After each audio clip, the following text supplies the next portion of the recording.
வணக்கம், நான் டாக்டர் முகிலன், இருதயம் மற்றும் நுரையீரல் அறுவை சிகிச்சை நிபுணர், ஸ்ரீ காமாட்சி மெடிக்கல் சென்டர், தஞ்சாவூர். இப்போ நம்ம பார்க்க போற டாபிக் என்னன்னு பார்த்துட்டீங்கன்னா, சிஏபிஜி எப்படி பண்றது.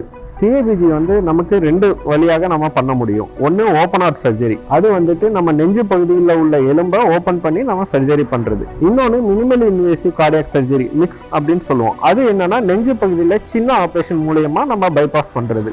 இப்போ நம்ம இந்த ஓப்பன் பைபாஸ் பண்ணும்போது பேஷண்ட் நமக்கு பைபாஸ் பண்ணக்கூடிய ரத்த நாளங்கள் எதை யூஸ் பண்ணுவோம் அப்படின்னு பார்த்துட்டீங்கன்னா, நமக்கு இந்த நெஞ்சு பகுதியில இருந்து ஒரு பிளட் வெசல் இருக்கும், லீமா அப்படின்னு சொல்லுவோம். அந்த ஆர்டரியை வச்சு நம்ம பைபாஸ் சர்ஜரி பண்ணுவோம். பிளஸ் இது ஒரு வெசலுக்கு பண்ணுவோம். மிச்சம் இருக்கக்கூடிய 2 ரத்த குழாய்க்கு பண்ணக்கூடியது எப்படின்னா, காலில் இருக்கக்கூடிய ரத்த குழாயை எடுத்து வச்சுதான் நம்ம பைபாஸ் சர்ஜரி பண்ணுவோம்.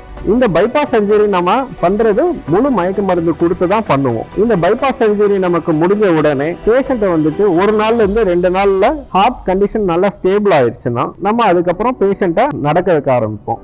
மேக்சிமம் நமக்கு ஹாஸ்பிட்டலில் பேஷண்ட் கண்டிஷன் நல்லா ஸ்டேபிள் ஆனோடனே நம்ம பேஷண்ட்டை நல்லா நடக்க வச்சு தான் கண்டிஷன் ஸ்டேபிள் ஆனதுக்கு அப்புறம் தான் நம்ம வீட்டுக்கு போற மாதிரி இருக்கும். பைபாஸ் சர்ஜரி பண்ணதுக்கு அப்புறம் நம்ம எப்படி நம்ம ரொட்டீன் வாழ்க்கையில வாழ்றது, அதை பத்தி நம்ம பின்வரும் வீடியோவில் பார்க்கலாம். நன்றி.